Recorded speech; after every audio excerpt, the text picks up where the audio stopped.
The irony of a personal brand is that a personal brand is not about you. It is entirely about the audience that you serve. And you never feel fear when the mission to serve is clear.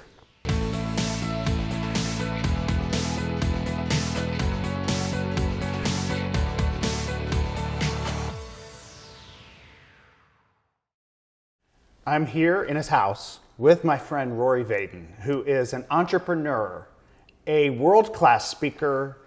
He has a podcast, he has an amazing site, he is the co-founder with his wife AJ of Brand Builders.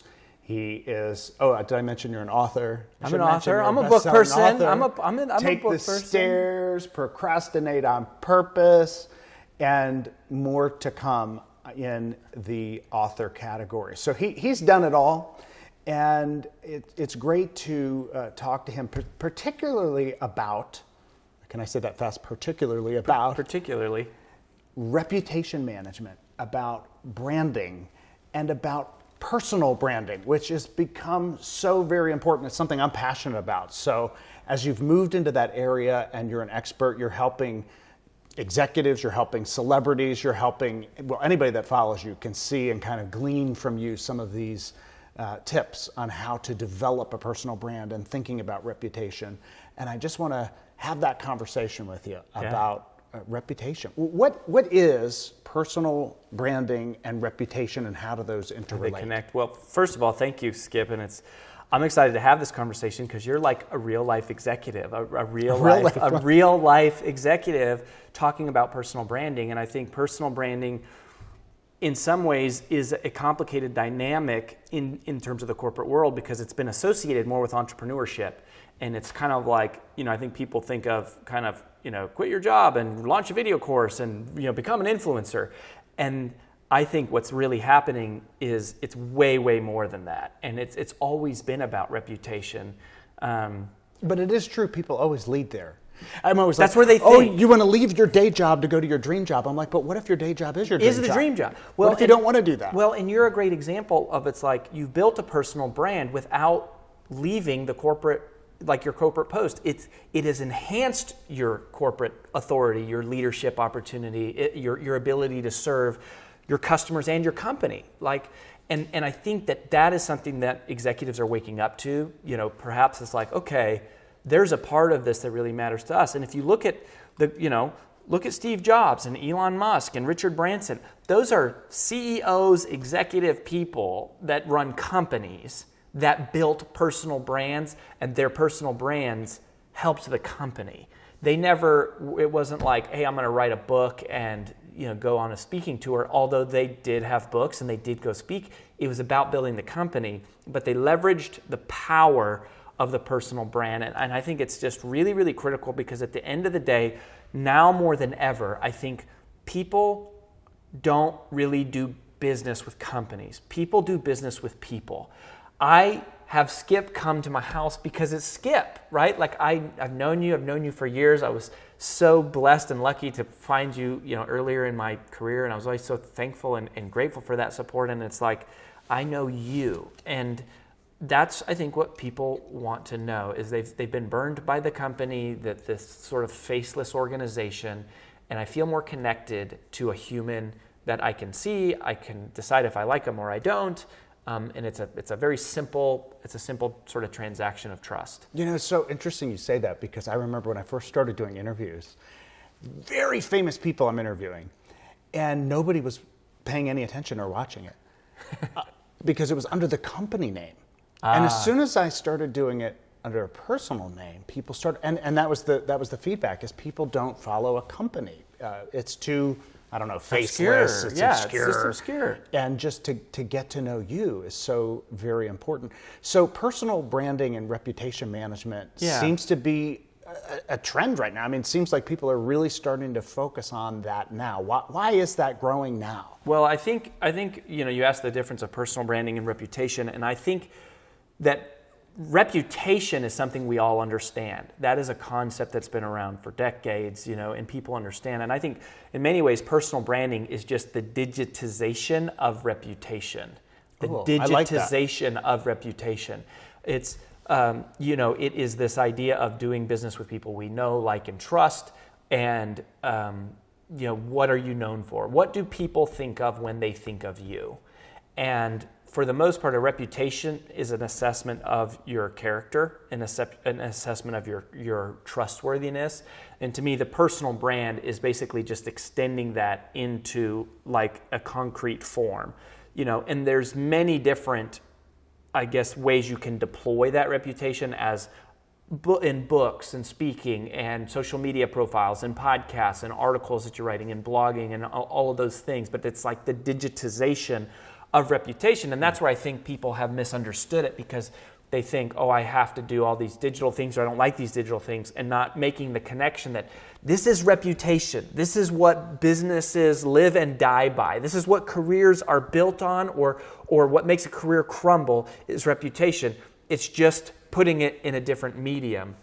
So I don't see them as being much different, although I think there are some tactical components of personal branding, which are some more like skill-based things, and some more strategic things that correspond with the character components of what would classically be referred to as a reputation.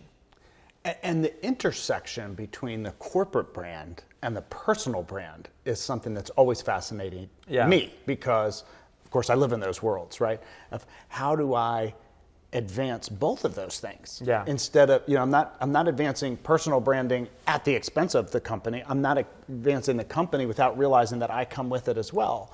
But you're right.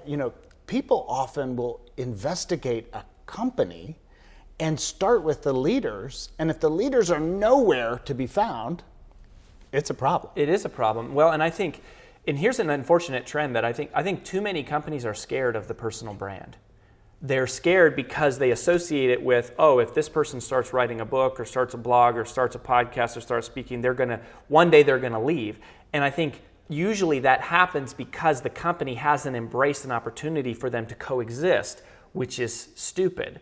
Because if somebody has that desire, like if somebody is a messenger, I think if a company can create a strategy to empower that and help sort of shape it to align with the company's objectives, that person can make their day job, their dream job, as you were saying, and now the company gets the benefit. But that person, a person who is a messenger that has that calling, they're eventually going to follow that, or they're going to not follow it and be extremely unhappy. And so if you can make it work together, and I think this is where you have to be a little bit progressive, is to go, okay, how do we make sure it doesn't cannibalize the advancement of the company at the sake of someone becoming a celebrity? And there's some real challenges there. There's some real ego. There's some money things. There's some intellectual property discussions that are real discussions, but they're tactical things that can be solved if you approach it reasonably and intelligently. Where I think things fail is when people get scared. And they either say, look, you build your personal brand and that you can't be here, or you're going to fall in line and you're going to wear the company uniform and that's all you're going to talk about. And I think that's a major mistake, because social media is out there. This is already happening. And I tell you that some of the companies that have embraced this first, that have done it really well, have been direct sales companies.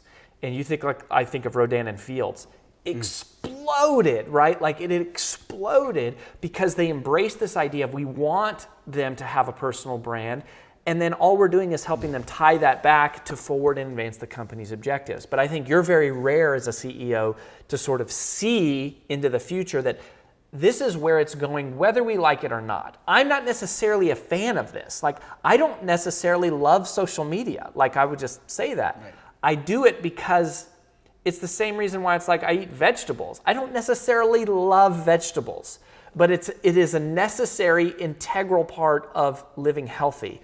And in the future, this cat's already out of the bag, whether you like it or not. And I think companies need to wake up to the idea of creating and crafting an intelligent strategy to empower the personal brand so that it's not one or the other, it's both, and that it lifts the company, it really lifts the company up. It's really good. Rory, I also think about, we talk about this in leadership all the time. Be who you are at work. Yeah.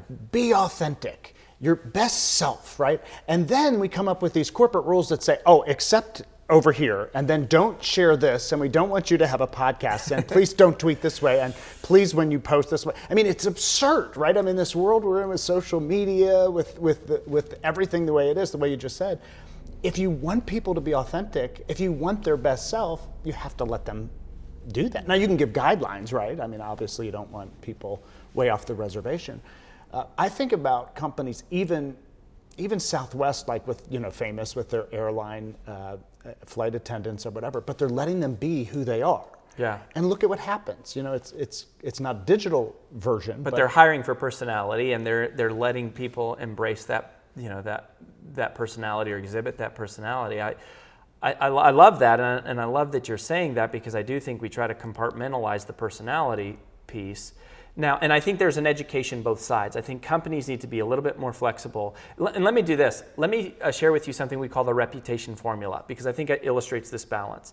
So if you say, where does reputation come from? Or like, how do you measure it, right? So we came up with this formula, which is very simple. Results times reach equals reputation. Results times reach equals reputation. Results times reach equals reputation. So you take your results, and you multiply it times your reach. So results can be positive or negative, right? So for example, Mother Teresa, huge positive result, times huge worldwide reach, huge positive reputation.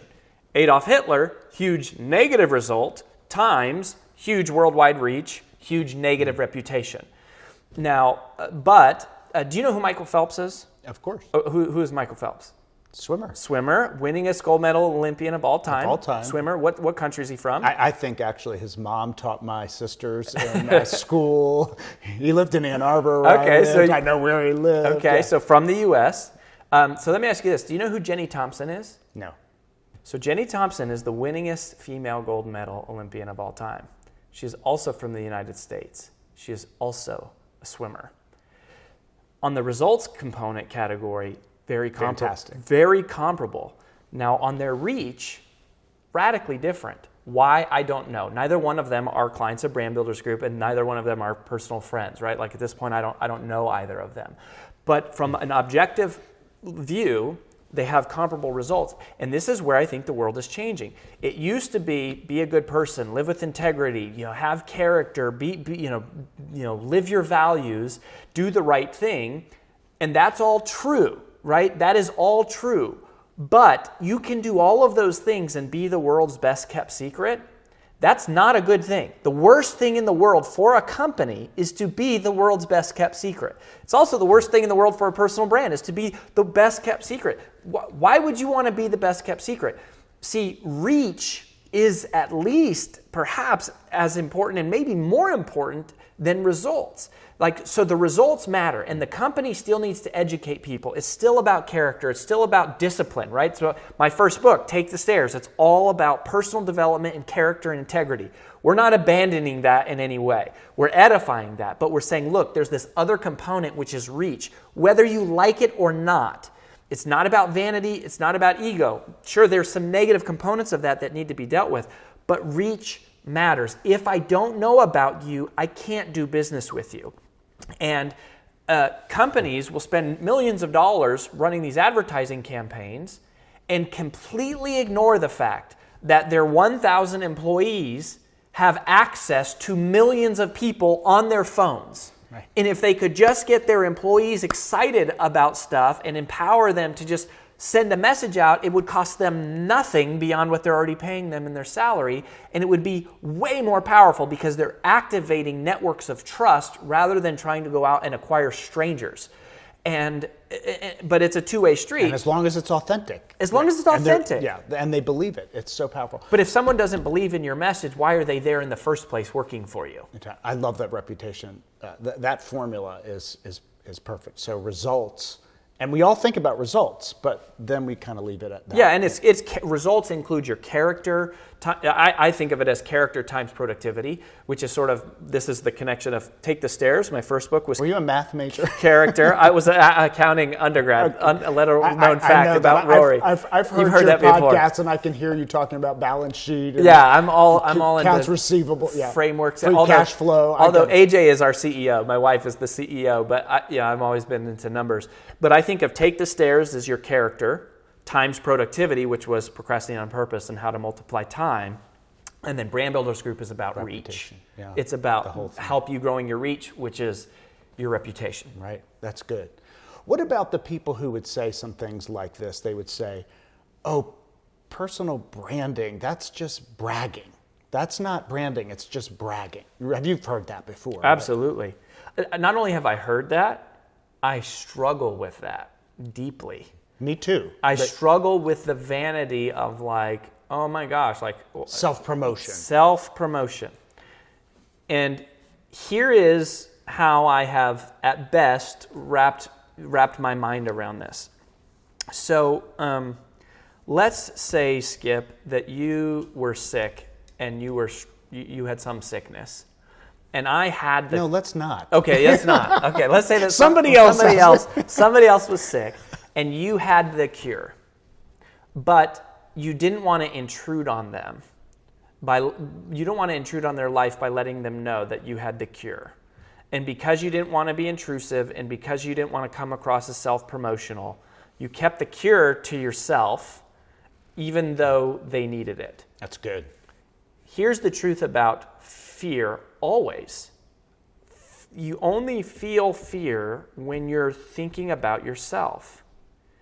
I only feel fear when it's like, ooh, I'll be too self-promotional. I don't want to come across as arrogant. I don't want it to be all about me, me, me. The irony of a personal brand is that a personal brand is not about you. It is entirely about the audience that you serve. And you never feel fear when the mission to serve is clear. When you're truly focused on, I don't care about how many followers I have. I care about there's sick people out there that I have a cure for, and I need to find those people, and I need to make sure they find me. Because it's my duty to tell them. Or even if you back it up and go like, hey, if we're friends and you went to an amazing restaurant right here in town, like, I want you to tell me about that. Like, if there's something that you've experienced that's good, if you saw a great movie, I need you to tell me about that because most movies are terrible. Most TV is crap. Most of the media is just awful. Like, we would never watch it. So if someone like you said, Rory, watch this movie, The Greatest Showman came out, and like, you have to drop everything you're doing and go watch this. And now it's coming out on Broadway, and we bought tickets. AJ got me tickets to it for Valentine's Day, and it's like, you have to go experience this. The only reason you wouldn't share is because of a reluctance, because of how you would come across. But if you put yourself and you stand in the place of service, and you stand in the place of how can I help, then that is the powerful place to stand as a personal brand. And if you're an executive, you need to stand in the place of how can I leverage my personal brand to serve our customers and to serve my employees, not to serve me. That's where things go wrong, is if the personal brand is standing in a place of how can I serve me, all sorts of problems. It doesn't even work. And it doesn't. Nobody wants to follow that. Right. It's all about you. People follow you because they get value from you. And effectively, one of the things that we talk to our clients about is, at the end of the day, there's pretty much 3 reasons why people are going to follow you. It's the 3 E's. Either for entertainment value, education value, or encouragement. Entertainment, education, or encouragement. And usually it's some combination of them. And if you get all 3 of them together, then great. But you kind of, it's not about, they're not interested in you. At some point, once you're a celebrity, people do get interested in you. And I think people are interested in knowing you. Like, they're interested in knowing the face behind this. And that's why, like, to use Instagram as an example, we talk about on Instagram, on your feed, it should be all about what you do. It's all about the value. So it's either entertainment, education, or encouragement. But then your stories is all about who you are. And it's letting them see your kids and letting them see, or whatever you feel comfortable with sharing. But it's not so manicured because it's more about me as a person. And if they really want to know, then they'll go that deep. But if they don't, they'll just follow the feed because that's their taking. That's good. Well, you've worked with celebrities, executives, all kinds of people. I want to flip it around the other way to mistakes, to things that you've seen where you say, the book of mistakes for personal branding. Exactly. Where you just look and you say, you know what, and sometimes I think one of the things that's harder on a personal brand than a corporate brand, when you have a corporate brand, it's a thing, it's an outside thing. You have people studying it and they can kind of observe it. When you have a personal brand, often it's you, and so it's harder to look at that objectively. So what are some of the common mistakes and pitfalls you've seen people making about personal brand that they probably wouldn't make when they're thinking a corporate brand, but on the personal brand, you just say, I'd probably watch out for a couple of these things. Are there things that come to mind? There's a couple. One we talked about, which the self-centered is a big thing, but probably the biggest thing that people struggle with, and one of the biggest reasons they come to us, is because of dilution or distraction. And so what happens, this is right out of the Take the Stairs book, is that if you have diluted focus, you get diluted results. And what happens is people go out and they start a personal brand and they start talking about everything. And they talk a little about a lot. And there's a concept that we use that's called Sheehan's Wall. We named it Sheehan's Wall because I actually learned the original part of the concept from a gentleman named Peter Sheehan, who's another speaker and just kind of like a thought leader out there. But he described this wall that if there were sort of like two parts, right? There is a group of people who are unknown, and then there's like this wall, and then there's a group of people who are known. And generally speaking, these people are all trying to break through the wall. You're trying to become more known, just whether it's in your industry or mainstream, and it could be actors. Like we work with music. We have musician clients. We have a lot of speakers and authors. We have executives. But in general, you're trying to break through this obscurity of being unclear, untrusted, or unknown. And what happens is you hear all of these different things about how to do it. So people talk about a lot of different mediums. Oh, it should be Instagram, it should be blogging, it should be podcasting, it should be Facebook, it should be, your YouTube, it should be. And so they're like, okay, I need to learn all these different mediums. And then overwhelming, right? And so they're like dabbling a little bit in all these different things. Then it'll be like, oh, well, you need to figure out the hot message of the day. Like, people are really interested in generations, or they're really interested in personality types, or, really it's all that artificial intelligence, and they try to like ride the wave of like, what is the hot topic versus what are they truly unique to what is their true depth of experience. And so they have all these different messages, and then they have all these different roles, like they're the content creator and they're the marketer and they're the video editor, and effectively there's dilution, and they're just bouncing off the wall. And the way to really break through the wall is to become known for one thing, to become the authority, expert, thought leader, spokesperson on one thing.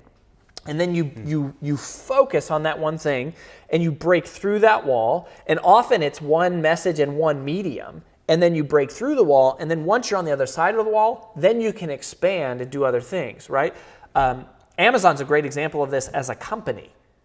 They literally sell everything. They're on the other side of the wall. But in the beginning, sold one thing: books, through one channel, online retail. Now they're literally opening brick and mortar stores, which is ironic. And they're, you got the whole like Whole Foods thing going on. And it's like they're diversifying, but when they came through one product, one channel. Gary Vaynerchuk, one of the most recognizable personal brands, talks about tons of stuff. And he's on all sorts of mediums. But where he broke through was one medium, YouTube, one topic, wine. And people forget now that was how he originally broke through the wall. Dwayne Johnson was a wrestler. Like he was professional wrestling. Now he does tequila, and he does movies, and he does all sorts of commercials and all these different things. But in the thought leader space, Brene Brown is a great recent example. She talks about one problem, shame, and one solution, vulnerability.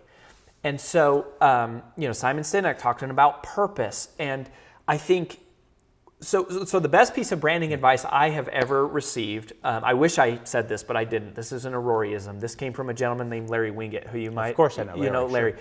And Larry wasn't really like a personal brand guy, but he was teaching, a class to speakers. And he said, the key is to find your uniqueness so that you can exploit it in the service of others. Find your uniqueness so you can exploit it in the service of others. And that hit me so hard. But what he didn't do was give you a great framework for how to find your uniqueness. He was good at he did it himself really well. I think in maybe recent years he's done some like speaker coaching and stuff, but that wasn't really like what he did. So when we started Brand Builders Group, we came up with a process. We call it the Brand Dna Helix, which is basically these 6 questions that we ask that help someone find their uniqueness so that they can really zero in on what is truly inherently unique about you. And we believe that one of the reasons we work with personal brands, because we don't work with companies, we only work with people. Brand Builders does. I think some of these principles apply to companies, but that's like our decided target is just individual people, is to help you really understand and uncover what is sort of like your unique fingerprint on the world, and how did God create you, or how are you designed, and go through a process to help you uncover that. And that's what we call phase 1, brand identification. And if you can get really clear on that, then a lot opens up, because you're going to have extreme focus, and you can break through the wall, and you don't have the dilution. What I like is thinking about, you think about growth curve of a company. Okay. And when we're thinking about reputation management and personal branding, we often think about those just starting. And how do I get it going? So you talking about what is your purpose, why are you here, et cetera. But what's so interesting about your work and Brand Builders is I've seen you help people on all stages of that, right? So Lewis Howes is working, how do I improve my brand? But he's kind of, people would say, well, he's way up here in personal branding, but he wants to break through at the next level. That wouldn't be starting and figuring it out at the beginning. You might also help somebody on the declining side of, I'm becoming a little less relevant. How do I become more Don't use any relevant? of our client names there if you don't. No examples. We'll keep that quiet. No examples. Yeah. No. So how do you help people? Because everybody has a different everybody has a different kind of take on it. Just like a company, right? It depends on where you are in this growth curve. Mm-hmm. But you can either bring back that growth or kind of build brand legacy, or you can start up. And we're all in these different phases. How do you assess where you are and what you need to do just next? So think about taking the stairs, right? The next step. Instead of worrying about climbing the top of this giant mountain, how do I just take the next stair? How do people know where to start? How do you help them know where to start? Well, so the irony is that everybody has to start in the same place, whether you're Lewis Howes or you're Kevin Harrington on Shark Tank, or you're, one of our new clients is Zon Hendricks, millions of followers.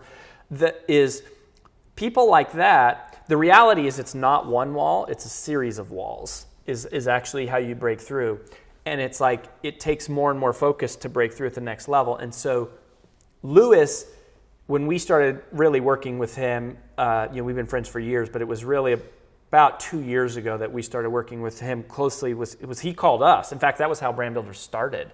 Was he called and asked for help just out of the blue? We also claim Lewis for Columbus, Ohio. Yes, yeah, he's a big Ohio boy. But the reality is he wasn't in brand identification. He is in what we would call phase 5, which is brand reinvention.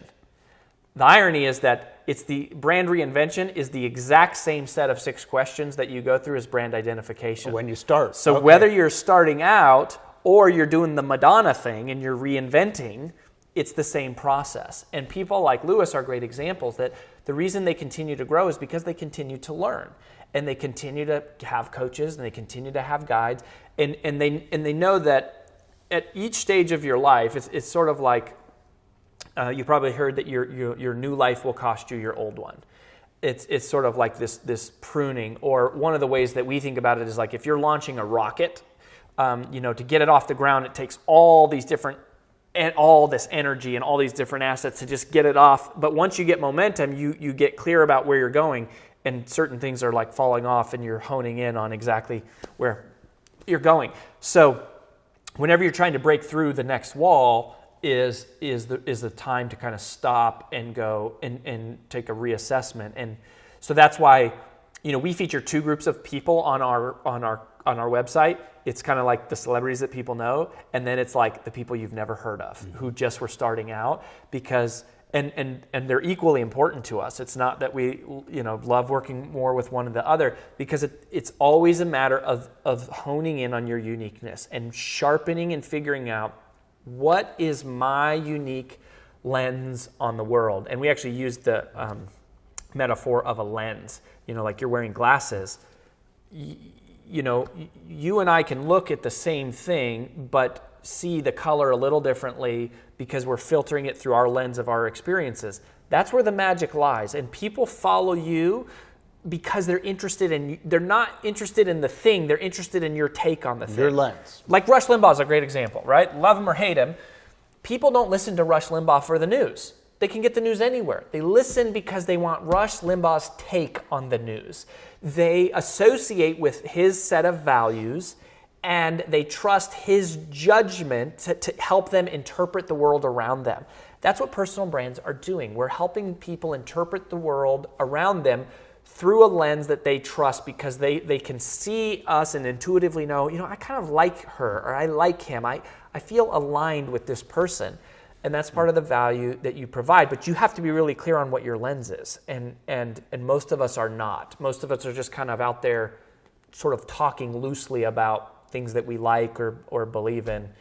And it helps to be sharp.